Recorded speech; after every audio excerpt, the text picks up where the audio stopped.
Good evening, students. Am I audible to you? Yes, ma'am. Okay. Wait a minute.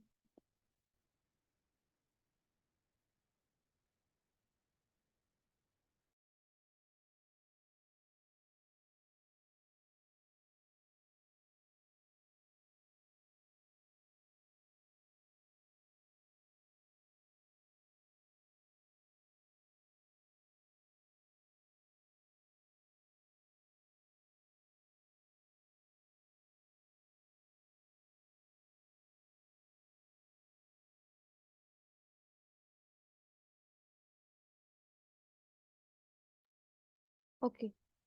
Wait for 5 minutes, then we will start the class. Okay. Okay, ma'am.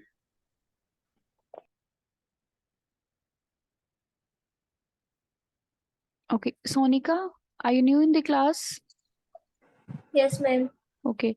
So बच्चे एक चीज का ध्यान रखना है आपने, आपकी वॉइस जो है ना वो थोड़ा सा इशू है। मेरे तक आ नहीं रही है, तो आपने ना टाइप कर देना है चैट में। ठीक है? क्लियर? जो भी आपका डाउट हो, आपको कहीं पे समझ नहीं आ रहा है, आप लोग टाइप कर दोगे। ठीक है? Sonika, where are you from?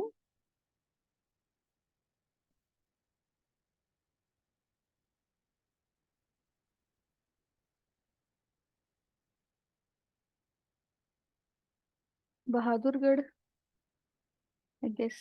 कौन सी स्टेट से हो बच्चे? हरियाणा। ठीक है। 12th कंप्लीट कर लिए या ऑन गोइंग है अभी?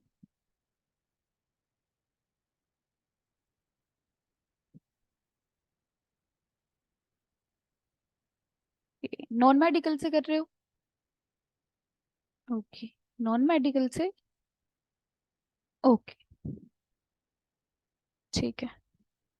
अलीशा, महकाई थी लास्ट क्लास में? मैम मेरी एक्स्ट्रा क्लास चल रही है तो मैंने फर्स्ट क्लास ज्वाइन नहीं कर पाई थी।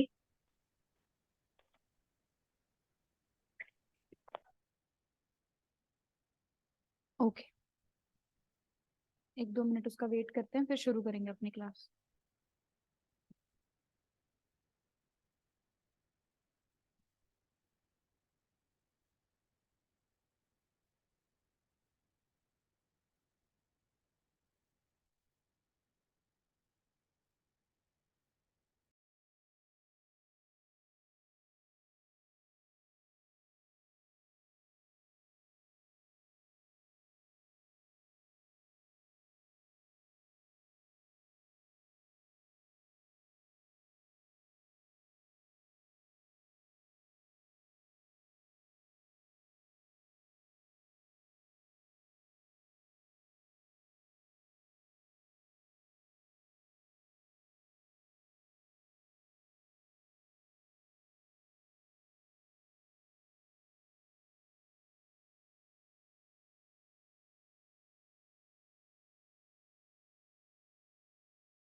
ओके बच्चे,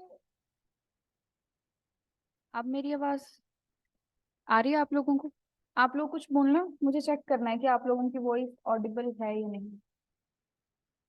M I audible? Yes ma'am. Okay, you are also audible now. Okay, तो अब ऑडिबल हो आप लोग, तो अब आप बोल सकते हो, टाइप करने की जरूरत नहीं है। क्लियर? Okay, ma'am. ओके, तो in last class, okay Sonika, हम लॉज ऑफ मोशन डिस्कस कर रहे थे बच्चे लास्ट क्लास में। ठीक है, आई होप आपको थोड़ा बहुत जनरल आइडिया होगा लॉज ऑफ मोशन के बारे में। मैं दोबारा से स्टार्टिंग से फर्स्ट लॉ से थोड़ा जनरल आइडिया दे देती हूँ, आप कैचअप कर लोगे। ठीक है, clear? Okay, ma'am. Okay, so laws of motion is given by Newton. ठीक है, न्यूटन ने 3 लॉज ऑफ मोशन दिए थे, +1 में पढ़ा होगा आप लोगों ने।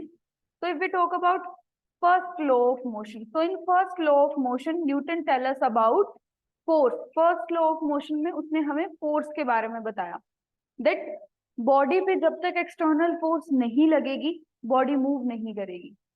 ठीक है, या फिर सिंपली आप बोल सकते हो, बॉडी रेस्ट में है तो रेस्ट में रहेगी, और अगर मूव कर रही है तो मूव करती रहेगी। ऐसा नहीं है कि सिर्फ मोशन में लाने के लिए फोर्स की जरूरत है, simply body continue to be in its initial state until और unless an external force applied only. जब तक हम बाहर से कोई फोर्स अप्लाई नहीं करेंगे बॉडी पे, बॉडी अपनी इनिशियल स्टेट में ही रहती है। ठीक है, हमें पता है कि अगर कहीं पे हमने ग्लास पेन कुछ भी रखा हुआ है, जब तक हम उसको मूव नहीं करवाएंगे वो अपनी जगह पे ही रहेगा। गाड़ी चल रही है, जब तक हम ब्रेक नहीं लगाएंगे वो नहीं रुकेगी। ठीक है, तो इस तरह की कुछ चीजें हैं कि एक्सटर्नल फोर्स की जरूरत पड़ती ही है, तभी ऑब्जेक्ट जो है वो मूव करता है। विदाउट एक्सटर्नल फोर्स जो है ऑब्जेक्ट ना मूव करेगा ना रेस्ट पे आएगा, अपनी इनिशियल स्टेट पे रहेगा। ये बता दिया उसने। फिर यहीं से बात हमने सीखी इनर्शिया की।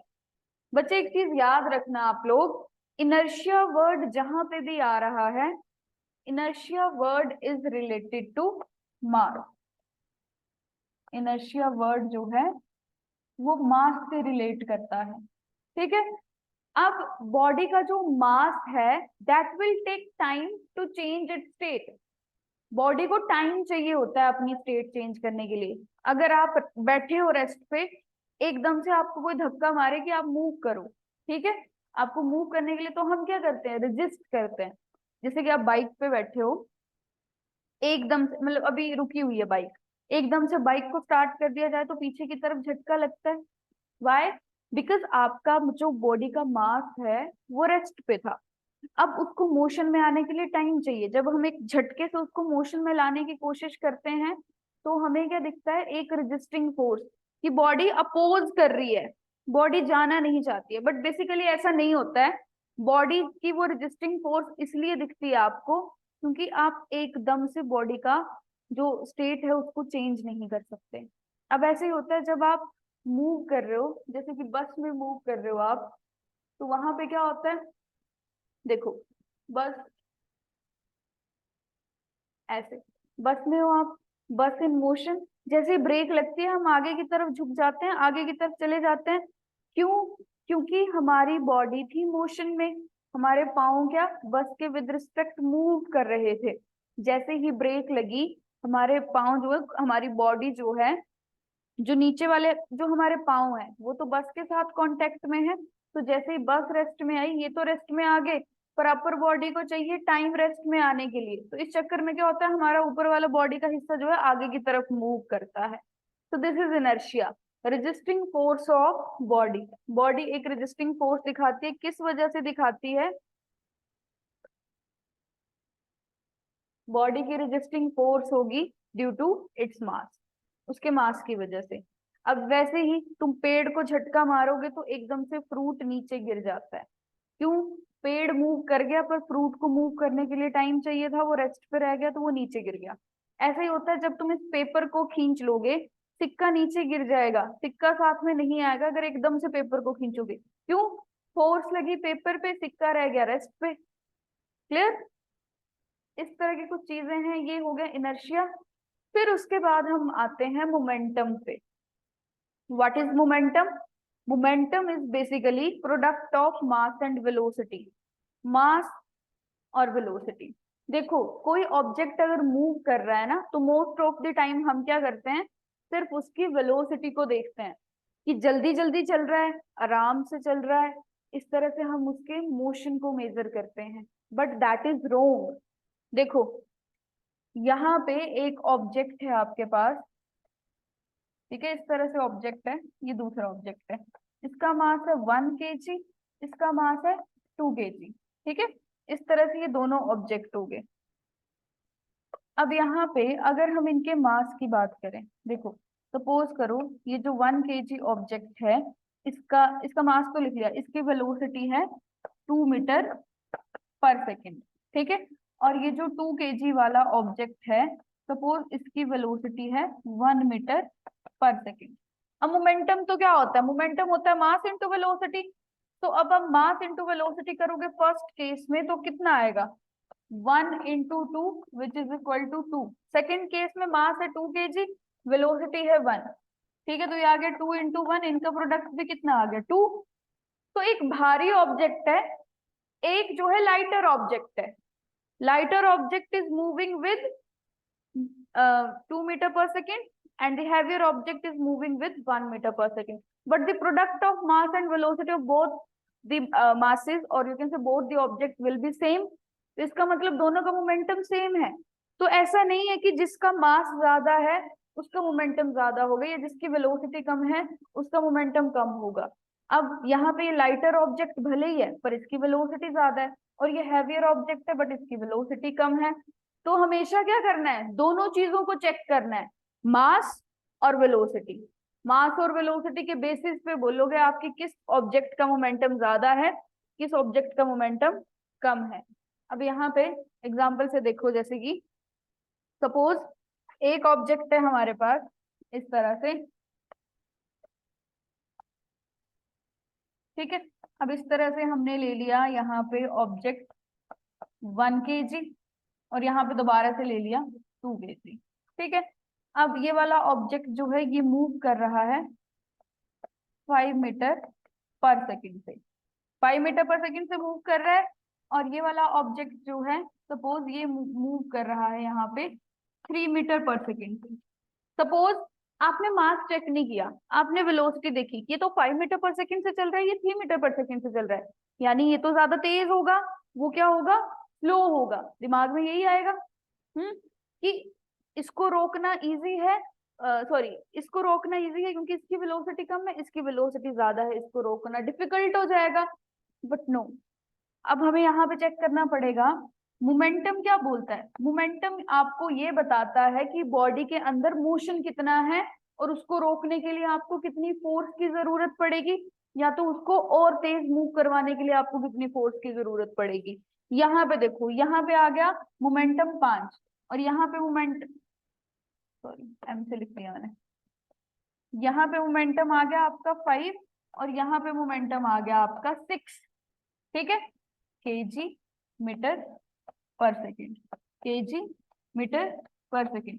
नाउ सी, ऑब्जेक्ट का मास ज्यादा था, वेलोसिटी कम थी, बट उसका मोमेंटम क्या आया, 6 आया।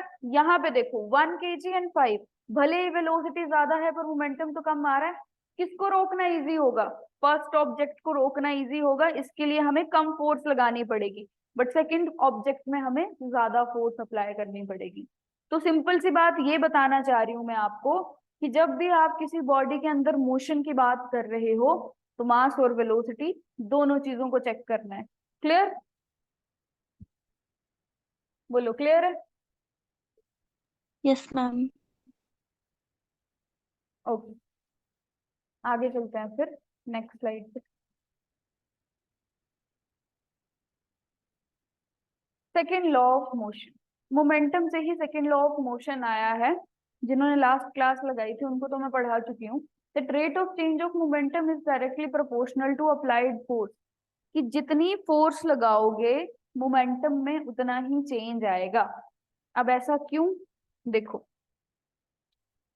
फोर्स जो है आपकी वो क्या करेगी, फोर्स जो है वेलोसिटी को चेंज करती है, ठीक है, फोर्स से वेलोसिटी चेंज होती है, तो वही चीज यहाँ पे देखो, यहाँ पे इस तरह से हम एक ऑब्जेक्ट ले लेते हैं,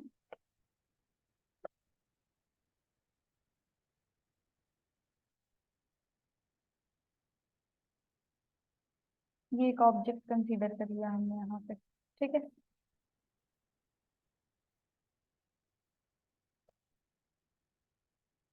तो इस ऑब्जेक्ट का जो मास है वो m है, ठीक है। ये सेम ही ऑब्जेक्ट है, पर जब मैंने स्टार्टिंग में इसको देखा तो ये मूव कर रहा था u वेलोसिटी से। अब u कुड बी 0 1 2 3, कुछ भी हो सकती है, u बोल दिया मैंने कि u वेलोसिटी से मूव कर रहा था। तो इस टाइम पे अगर मैं इसके मोमेंटम की बात करूं, जो कि स्टार्टिंग वाली स्टेट है, तो इनिशियल मोमेंटम लिख दिया। इनिशियल मोमेंटम हो जाएगा इसका m into you, mass into velocity, ठीक है। फिर उसके बाद क्या किया हमने, उसके बाद हमने इस पे फोर्स अप्लाई कर दी, ठीक है। इस पे हमने अप्लाई करी फोर्स, ठीक है। फोर्स अप्लाई करने के बाद क्या हुआ, क्या चेंज आएगा, मास चेंज हो जाता है फोर्स लगाने से? नहीं, मास तो कभी भी चेंज नहीं होता, मास तो कंजर्व रहता है। तो कौन सी चीज चेंज हो जाएगी?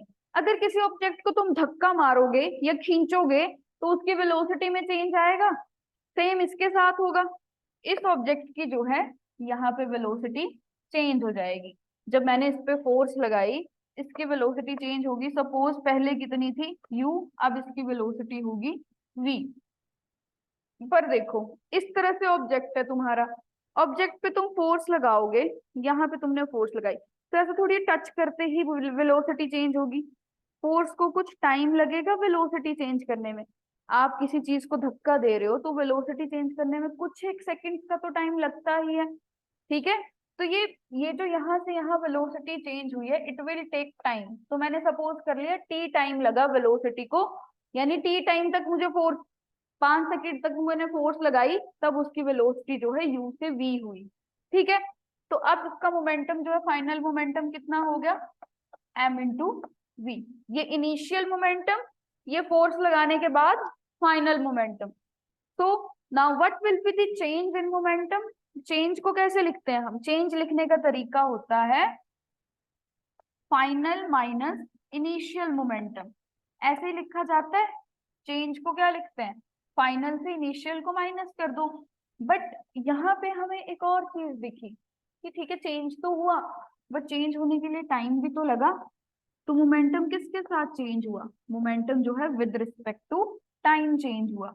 ये मोमेंटम जो है with respect to time change हुआ। तो फाइनल मोमेंटम है मेरा M V minus M U, time को मैं टी भी लिख सकती हूँ। So this is called change in momentum with respect to time, और you can say rate of change of momentum. And this could happen because of applied force. अगर ये force नहीं होती तो ये मोमेंटम चेंज नहीं होता, क्योंकि फोर्स ने ही क्या किया, वेलोसिटी को चेंज किया। अगर हम ये फोर्स नहीं लगाते तो वेलोसिटी चेंज नहीं होती। अगर वेलोसिटी चेंज नहीं होती तो मोमेंटम चेंज नहीं होता। Means this force is responsible for change in momentum, and this is what second law of motion states, that rate of change of momentum rate of change of momentum is directly proportional to applied force। कि जो force होगी वही momentum को change करेगी with respect to time. अब यहाँ पे क्या किया, यहाँ पे फिर वैल्यूज पुट कर दी। तो यहाँ पे बन जाएगा, देखो ये किस तरह से लिखा हुआ है रिलेशन, यहाँ से समझ आ जाएगा आपको। ये रिलेशन बना था ना आपके पास, that force is equal to M V minus M U by T. तो यहाँ पे m को कॉमन निकाल के लिख लिया तो v minus u by t, ये बन जाएगा। तो इसी तरह से यहाँ पे ये रिलेशन लिखा हुआ है, m को कॉमन ले लिया, v minus u by t. Final velocity, initial velocity upon time, ये तो एक्सेलरेशन होता है। Change in velocity with respect to time is acceleration, then force is equal to mass into acceleration. Mathematical expression देखा जाए second law का तो क्या बन गया, that force is equal to mass into acceleration. कि फोर्स लगाने से मास तो ठीक है आपका वही रहेगा, बट मास को क्या मिल जाती है? एक्सेलरेशन। वेलोसिटी का बढ़ना या कम होना एक्सेलरेशन ही तो है। वही हमने पढ़ा कि जब फोर्स लगाते हैं तो वेलोसिटी चेंज होती है, यानी कि आप बोल सकते हो मोमेंटम चेंज होता है। मोमेंटम चेंज होगा, उसी को बोला जा सकता है कि वेलोसिटी के चेंज से बॉडी के अंदर एक्सेलरेशन आ गया। क्लियर? सेकंड लॉ क्लियर हुआ? फोर्स लगाओगे तो बॉडी की वेलोसिटी चेंज होगी, which leads to change momentum, और बॉडी के अंदर जनरेट हो जाता है एक्सेलरेशन। क्लियर? तीनों को क्लियर है? Yes ma'am. Okay yes ma'am. Okay okay. चलो अब इसी चीज को आगे डिस्कस करते हैं। ये जो रिलेशन आ गया ना हमारे पास, इसी चीज को हम आगे डिस्कस करेंगे। देखो,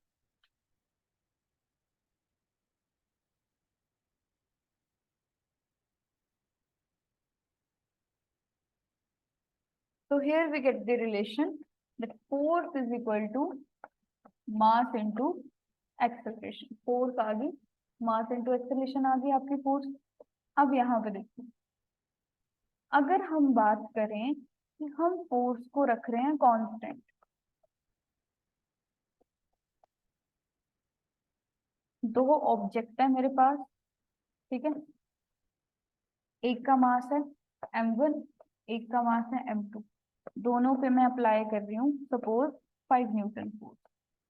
5 न्यूटन फोर्स, तो फोर्स सेम है दोनों पे, दोनों ऑब्जेक्ट पे सेम फोर्स लग रही है। यानी कि अगर मैं फोर्स को कांस्टेंट रखूं तो देखो मास पे क्या फर्क पड़ेगा। इफ फोर्स इज कांस्टेंट तो मास को अगर मैं यहाँ पे लिखूं और ये एक्सेलरेशन, तो एक्सेलरेशन फोर्स पे तो डिपेंड नहीं करेगा क्योंकि फोर्स तो कांस्टेंट है। किस चीज पे डिपेंड करेगा? मास के चेंज होने से एक्सेलरेशन चेंज होगा फिर बॉडी का। सेम फोर्स लगा रहे हो दोनों ऑब्जेक्ट पे, एक भारी है एक लाइटर ऑब्जेक्ट है, ठीक है, तो फोर्स का तो आप चेंज लिख नहीं सकते, फोर्स तो सेम है, पर दोनों का मास अलग अलग है तो दोनों का एक्सेलरेशन भी अलग अलग होगा। कैसे? acceleration is inversely proportional to mass of object। अगर आप सेम फोर्स लगा रहे हो दोनों ऑब्जेक्ट पे तो एक्सेलरेशन जो है मास के इनवर्सली प्रोपोर्शनल होगा। अब इसका मैं आपको एक प्रैक्टिकल एग्जांपल बताती हूँ।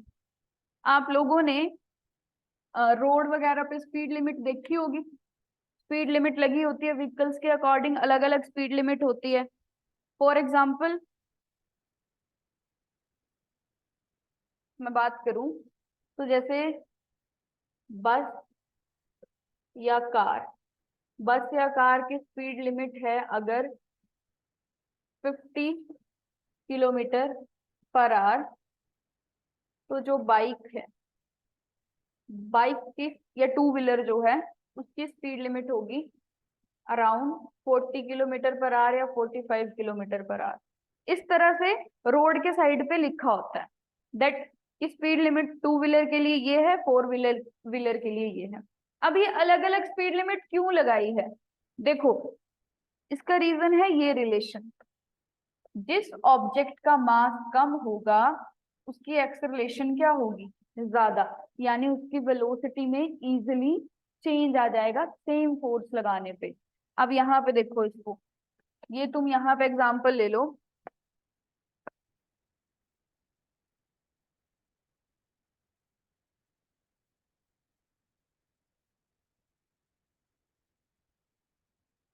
तो ऐसे इमेजिन करके चलते हैं। सपोज ये हम आपकी बाइक मान रहे हैं, ये कार और बस में से कुछ हो गया, ठीक है। अब यहाँ पे क्या होगा, इसका मास है ज्यादा, कार और बस का मास क्या होता है? ज्यादा, तो उनका एक्सेलरेशन क्या होगा? कम। और बाइक के केस में मास है कम तो एक्सेलरेशन क्या होगा? ज्यादा। यानी ये जो कार और बस हैं, जस्ट अ सेकेंड, 1 मिनट बच्चे।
हाँ जी, तो यहाँ पे तो एक्सेलेरेशन ज्यादा होने का मतलब है बच्चे, बाइक अपनी स्पीड को जल्दी चेंज कर लेती है।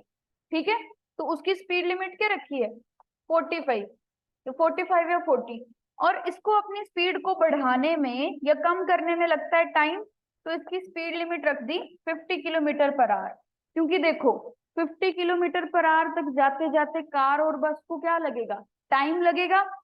सेम ही फोर्स लगाओगे, पर उसको जैसे बाइक और कार पे हम सेम फोर्स लगाएं, सेम फोर्स लगाने पे हम देखेंगे कि कार को टाइम लग रहा है अपनी स्पीड बढ़ाने में, पर बाइक जो है इजीली अपनी स्पीड बढ़ा लेती है। तो इस तरह से तो अगर हम 50 किलोमीटर पर आवर रखें तो बाइक तो बहुत जल्दी अपनी स्पीड बढ़ा लेगी, विच इज हार्मफुल।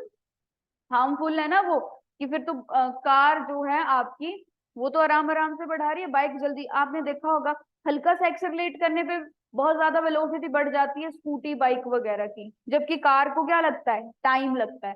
तो कार और बस की स्पीड लिमिट इसीलिए क्या रखी है ज्यादा, क्योंकि उनको स्पीड लिमिट तक पहुंचने में क्या लगेगा? टाइम लगेगा। बट बाइक को ज्यादा टाइम नहीं लगेगा, तो इसीलिए बाइक की स्पीड लिमिट रखी है कम। समझ गए? समझ आ गया स्पीड लिमिट अलग अलग क्यों है?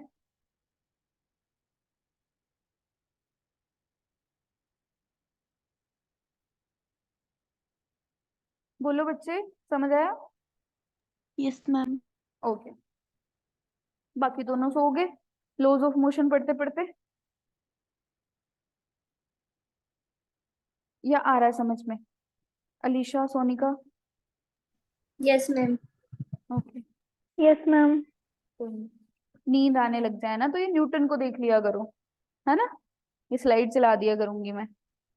न्यूटन को देखे कुछ तो इंस्पिरेशन मिलेगी। देखो कैसे मिलेगी इंस्पिरेशन। यहाँ पे ये जो मैंने न्यूटन की पिक्चर लगाई है ना, इसमें बहुत सारी चीजें हैं। देखो, फर्स्ट स्लाइड पे चलते हैं। यहाँ पे इसने प्रिज्म होल्ड करके रखा है, पीछे एप्पल का ट्री है इसके, यहाँ पे इसने यूनिवर्स बताया हुआ है, और यहाँ पे आपको दिख रहा है कि वहां पे एक टेलीस्कोप भी है। इससे क्या पता लग रहा है कि एक ही साथ न्यूटन ने कितने काम किए हैं, सारी चीजें पता लग रही है। एक तो ग्रेविटी के बारे में बताया उसने, ठीक है, भाई सेब गिरा था और फिर उसने यूनिवर्स में ग्रेविटी एक्ट करती है, ये सारी चीजें बताई। और क्या बताया उसने? बॉडीज के मोशन के बारे में बताया, स्पेक्ट्रम के बारे में बताया, सारी चीजें न्यूटन ने बताई है। सारे इंस्ट्रूमेंट न्यूटन के पास रखे हुए हैं, दिख रहे हैं? एक ही टाइम पे कितने काम कर लिए न्यूटन ने। आपको तो बस क्लास लगानी है, नींद आने लग जाए तो क्या करना है, बीच में बात कर लेनी है, बोल लेना है कुछ, ठीक है, सो नहीं जाना है।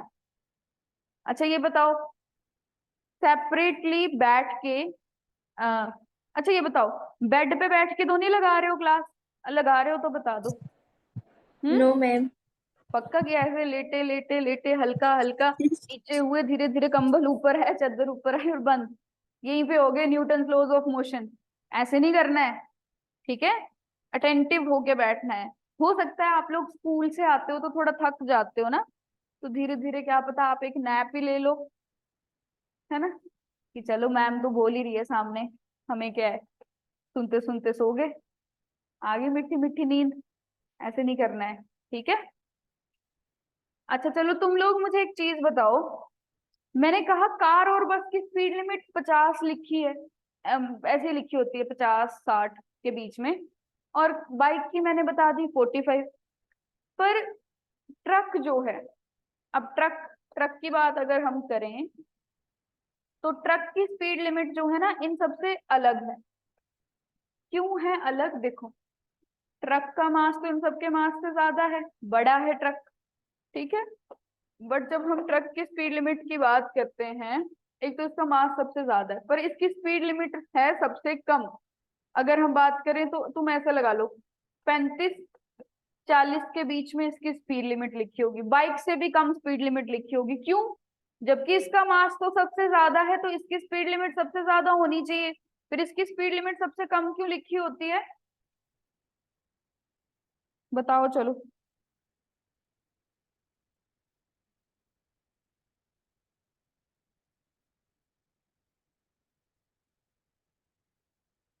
बोलो, आप लोगों से पूछा है मैंने, जरूरी नहीं है एक्यूरेट बताना है, जो पता है जो लग रहा है वो बोल दो, इसमें क्या है? पढ़ ही रहे हैं, हमको टेस्ट थोड़ी चला है आपका। बताओ। मैम अगर मास ज्यादा है तो अगर ज्यादा फोर्स लगा लेंगी तो मैं गिर सकती है, सिर्फ ट्रक वगैरह गिर सकते हैं, एक्सीडेंट हो जाते हैं अगर ज्यादा फोर्स लगा ले तो। हाँ, अनबैलेंस हो सकता है। बेसिकली फोर्स तो सब पे सेम ही लगेगी, बट यहाँ पे हमने जब स्पीड लिमिट ज्यादा कर दी तो देखो, एक तो ट्रक खुद के लिए खतरा है ट्रक का, और दूसरे व्हीकल के लिए अलग से खतरा बन जाता है ट्रक। देखा है ना मूवीज में, जब भी किसी को रोड पे मारना है तो ट्रक भेजते हैं पीछे से, है ना, इसको उड़ा दे उसको उड़ा दे, बस यही चीज करते हैं, ट्रक उड़ा देता है सबको। ट्रक का मास ही इतना ज्यादा होता है, सोचो तुम उसकी स्पीड लिमिट हम सबसे ज्यादा रख दें तो उसको स्पीड लिमिट तक पहुंचने में टाइम लगेगा। एक तो बहुत ज्यादा तेज अगर ट्रक चलेगा तो अनबैलेंस होने का खतरा रहेगा उसका, अनबैलेंस होगा, गिर जाएगा, अपना नुकसान, साथ में 3-4 गाड़ियां और साथ में रगड़ देगा। ठीक है, होगा ना ये। तो एक तो ये हो गया सेफ्टी पर्पज से। और तुम देखो, जब उसको अपनी स्पीड बढ़ाने में टाइम लग रहा है तो उसको ब्रेक लगाने में भी तो टाइम लगेगा।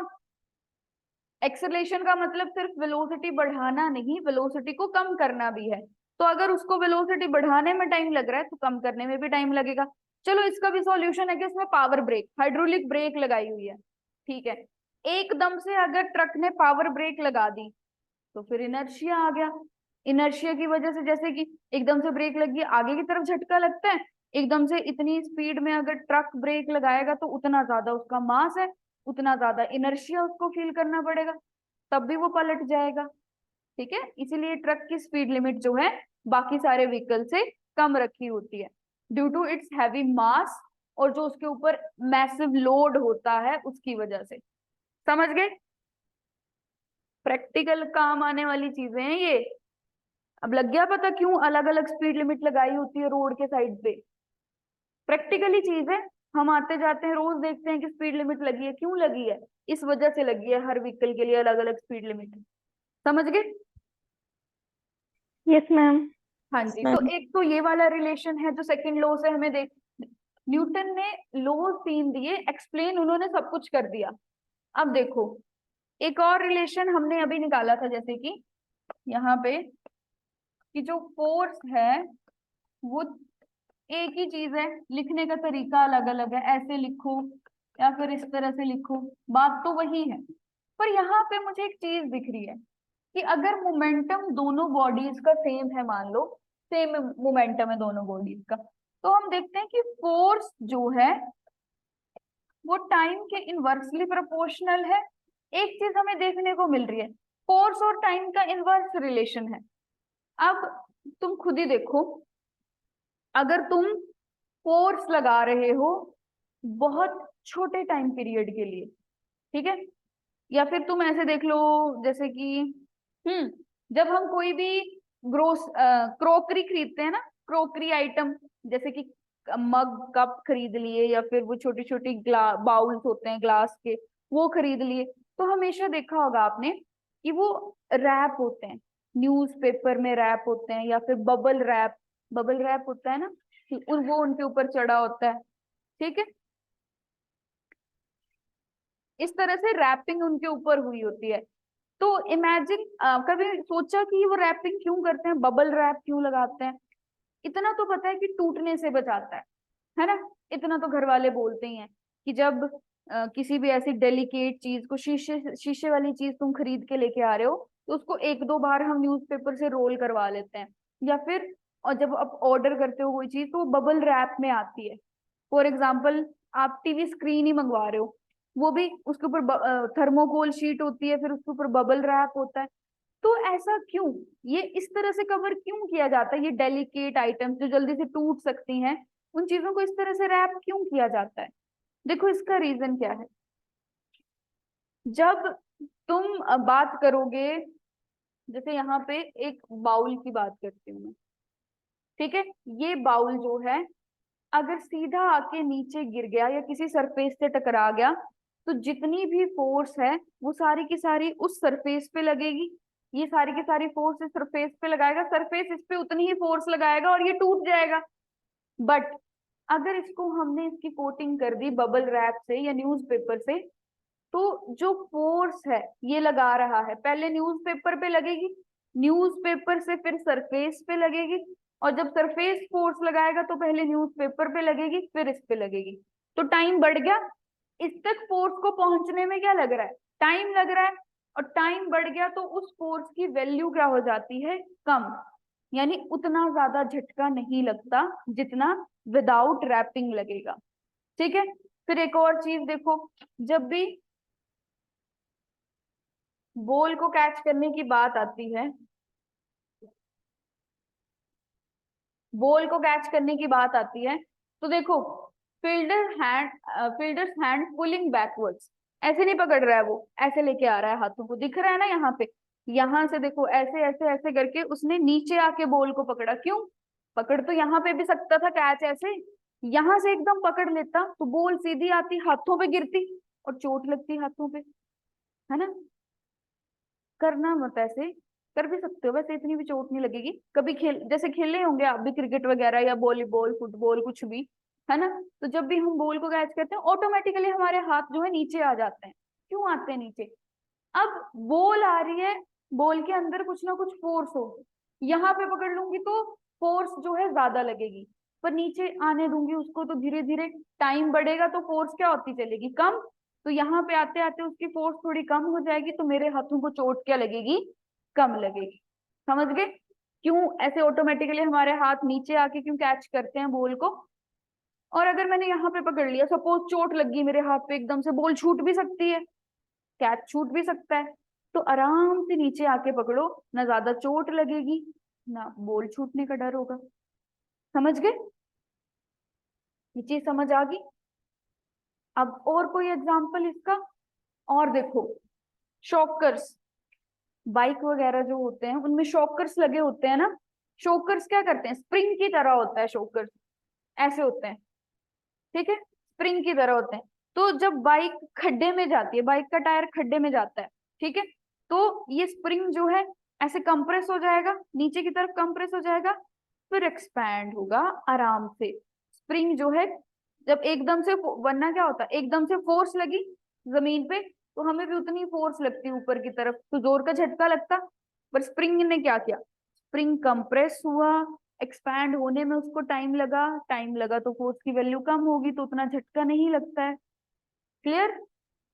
अब जो ट्रेन है, एक और एग्जांपल इसका, ट्रेन की जो बोगी होती है, अब तुम सपोज करो अगर ट्रेन एकदम से ब्रेक लगाए, एकदम एकदम से जैसे कोई चेन खींच रहा है या कुछ भी है, एकदम से अगर हम ब्रेक लगाएं ट्रेन पे, एक दो इस तरह से, उससे ये जो पीछे उसके डब्बे होते हैं इस तरह से होते हैं, अब ये आपस में जुड़े होते हैं इस तरह से, अगर ट्रेन ब्रेक लगाए तो एकदम से रुक गई ट्रेन, तो सारे इनर्शिया की वजह से क्या होगा, पिछले वाले डिब्बे तो खुद को रोक नहीं पाएंगे, तो ऐसे एक दूसरे से टकरा जाएंगे, तो वो तो हार्मफुल होगा, कोलैप्स हो जाएगी ट्रेन। तो इसी चीज को अवॉइड करने के लिए यहाँ पे लगे होते हैं buffers. Buffers is just like a spring.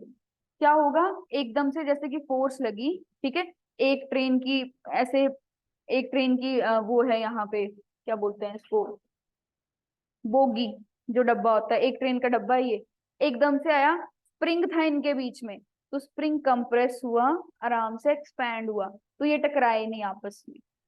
तो यहाँ सब में क्या हो रहा है, जब तुम टाइम बढ़ा रहे हो तो फोर्स जो है वो कम लग रही है, फोर्स का इम्पैक्ट जो है वो कम हो जा रहा है टाइम बढ़ने से। अब इसका और अच्छा एग्जांपल है, गद्दे के ऊपर जितना, मैट्रेसेस के ऊपर जितनी मर्जी छलांगे लगा लो, नहीं लगती है चोट, वही छलांगे जमीन पे लगा के देखो, लगेगी चोट, हड्डी उड्डी टूट जाएगी, है ना। फर्श पे, फ्लोर पे ऐसे छलांगे मारोगे तब तो हड्डी उड्डी टूट जाएगी तुम्हारी। बट वही चीज तुम अगर बेड के ऊपर जितनी मर्जी उछल कूद कर दो, मैट्रेसेस के ऊपर, क्यों, उसमें होता है स्पॉन्ज, वो कंप्रेस होता है, एक्सपैंड होता है, टाइम लग जाता है कंप्रेस और एक्सपैंड होने में, तो फोर्स क्या होती है, कम। बट जमीन पे तो ठा करके नीचे गिर जाओगे तो चोट लगेगी। बोलो, लगेगी ना चोट, ज्यादा ही लगेगी।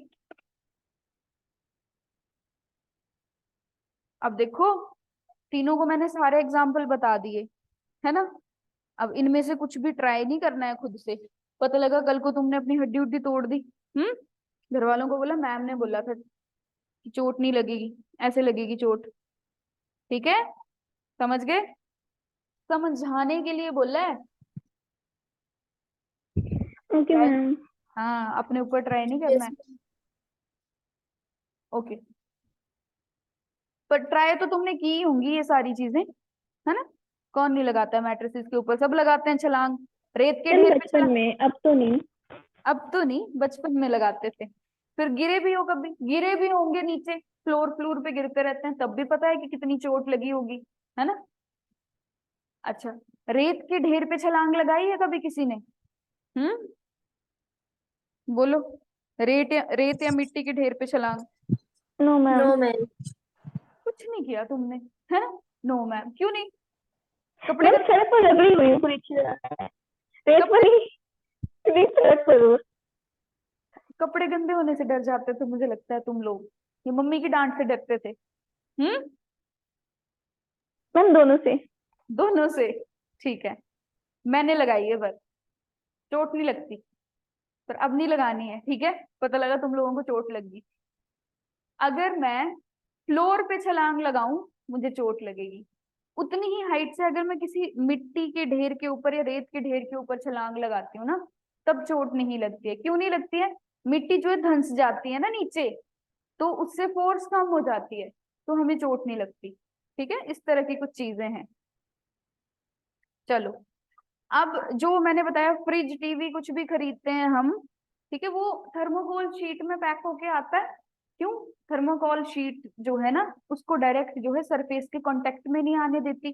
थर्मोकोल शीट जो है बिल्कुल स्पोंज की तरह काम करती है, तो फोर्स जो उस पे लगेगी उसका इम्पैक्ट हो जाएगा कम, जब तक वो आपके उस मटेरियल के ऊपर पहुंचेगी। जैसे कि यहाँ पे थर्मोकोल लगा है, ये टीवी स्क्रीन है तुम्हारी, ऐसे थर्मोकोल शीट ने क्या किया हुआ है, इसको ऐसे कवर किया हुआ है, तो फोर्स लगेगी तो पहले थर्मोकोल शीट पे लगेगी। थर्मोकोल शीट कंप्रेस होगी, तो टीवी स्क्रीन तक उतनी फोर्स नहीं पहुंचेगी। समझ गए? इसलिए ये सारी चीजें करी होती हैं पैकिंग में, या फिर जो भी है, शोकर्स, बफर्स, जो भी हमने बात करी। क्लियर? Yes ma'am. ओके, अब सेकंड लो तो क्लियर हो गया, सेकंड लो के एग्जांपल भी क्लियर हो गए होंगे। अब देखो, ये बेचारा धक्का मारे जा रहा है यहाँ पे तो खुश है, यहाँ पे दुखी हो गया। अब देखते हैं इसके साथ क्या हुआ। इसके साथ ये हुआ, यहाँ पे तो 40 किलो को धक्का देना था, तो कम फोर्स लगानी पड़ रही थी। ऑब्वियस सी बात है। और ये इजिली मूव कर रहा था, मास कम है तो जल्दी एक्सेलरेट हो रहा था। उतनी ही फोर्स इसने यहाँ पे लगाई, 400 kg पे। पर 400 kg को तो एक्सेलरेट होने में टाइम लगेगा, इसलिए बेचारा थोड़ी मुश्किल में है। समझ गए? ये दोनों रिलेशन बताए हुए हैं यहाँ पे। फिर आता है नेक्स्ट चीज, इम्पल्स। इम्पल्स और पल्स, खाने वाली टॉफी नहीं, पल्स, है ना? क्या पता तुम्हारे दिमाग में पल्स टॉफी आ गई हो। पल्स, ये वाली पल्स, ये जो हमारी वो होती है, धड़कन होती है, ठीक है, इसकी बात करो तुम, तो कैसे चलती है? ऐसे इंस्टेंटेनियस प्रोसेस है, एक झटके से ऐसे लग रहा है ब्लड जो है पंप हो रहा है। बस ऐसे ही एक झटके से जब फोर्स लगती है, उसको इम्पल्स बोला जाता है।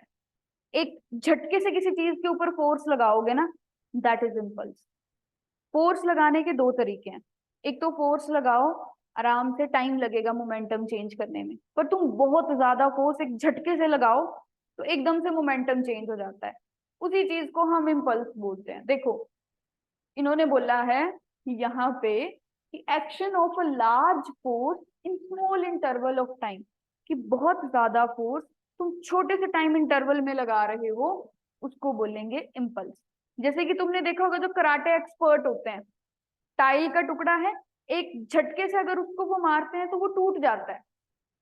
बहुत ज्यादा फोर्स एक झटके से लगाएंगे टाइल में तो वो टूट जाएगा। अब उतनी ही फोर्स अगर तुम आराम आराम से टाइल में लगाओ, कभी नहीं टूटेगी टाइल, कभी भी नहीं। एक झटके से लगाओगे तो एकदम से मोमेंटम चेंज होता है और टाइल टूट जाती है। अब एक तो हो गया, तुम गिरे कहीं पे, ऐसे फिसल के गिरे आराम से, तो थोड़ी बहुत ऐसे तुम्हें मतलब स्किन पे थोड़े बहुत रैशेज आएंगे, थोड़ी बहुत चोट लगेगी, ठीक है। बट तुम, एक हो गया कि एकदम से गिर गए। एकदम से अगर हम गिर जाते हैं तो हड्डी क्रैक होने के चांसेस रहते हैं। क्यों? जब बहुत जोर से एकदम से कहीं पे फोर्स लगेगी, तो ज्यादा मोमेंटम क्रिएट होगा, ज्यादा मोमेंटम क्रिएट होगा तो हमारी बोन तक क्रैक हो सकती है। ठीक है, इसी चीज को इम्पल्स बोला जाता है। इम्पल्स क्या है?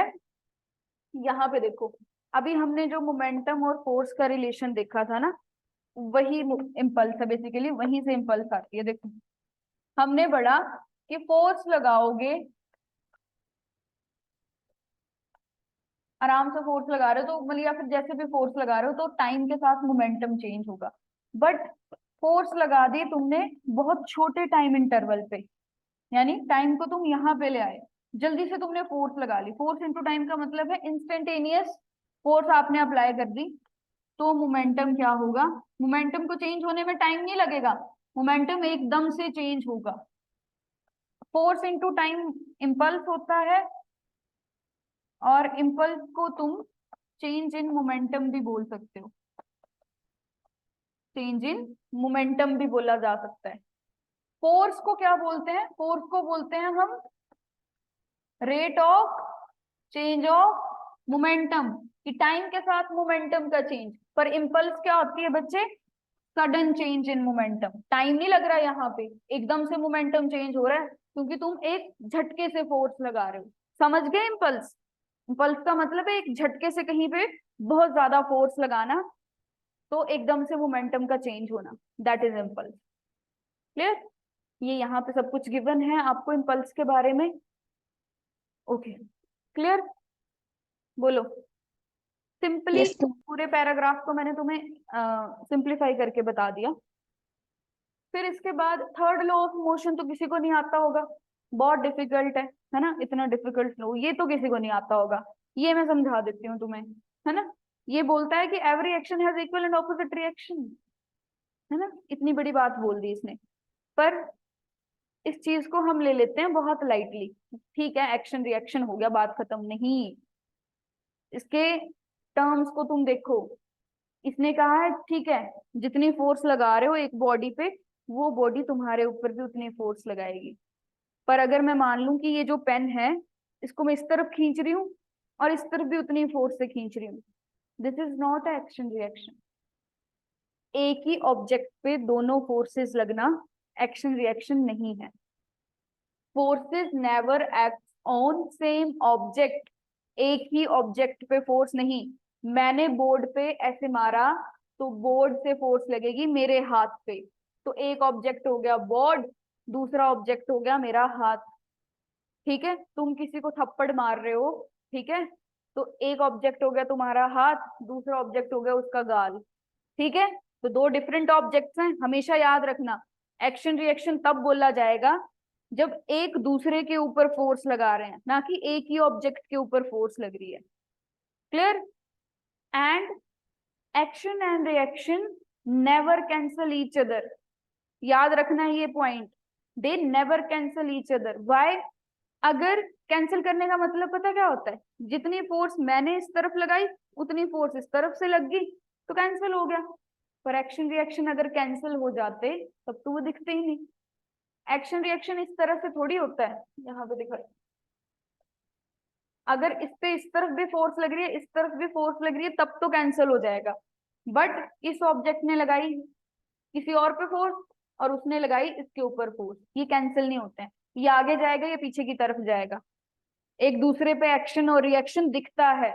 They never cancel each other and they always, इस पे एक्शन लग रहा है तो इस पे रिएक्शन लगेगा, they always acts on different bodies. Clear? ये दोनों लाइंस याद रखनी है थर्ड लॉ से रिलेटेड। क्लियर? बोलो, अभी तक जितना पढ़ा उतना क्लियर है आप लोगों को?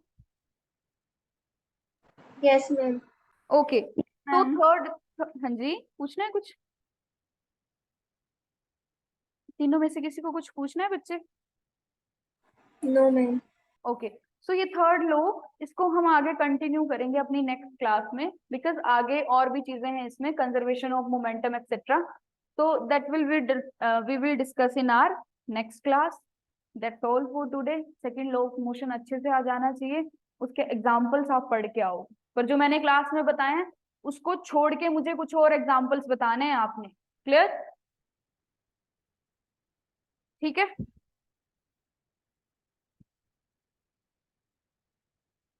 बोलो। मैं yes okay ma'am. Ma'am. Okay, मैं इतनी देर बोलती हूँ, आपको तो यस और नो ही बोलना है, वो बोला करो। और एक और चीज याद रखना, जो भी एग्जाम्पल यहाँ पे बोला है अब कोई भी जाके ना गद्दे पे उछलना शुरू मत कर देना, या रेत के ढेर पे छलांग लगाने मत चले जाना, ठीक है? नेक्स्ट क्लास लगाना बैठ के। Clear? Yes ma'am. Okay, bye bye. Bye bye, मिलते हैं नेक्स्ट क्लास में।